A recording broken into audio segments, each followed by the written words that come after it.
Canım iste canım bile sana kurban yar. Yıldızlar yerinde güzel bırak dursun yar.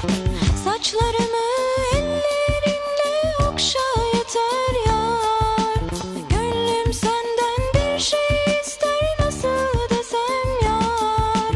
Allah beni bulla beni al koynuna yar.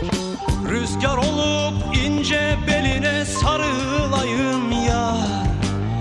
Çimen olup ayağına serileyim yar. Sürme olup gözlerine sürüleyim yar. Canım iste canım bile sana kurban yar. Allah beni bulla beni al koynuna yar. Gözüm senden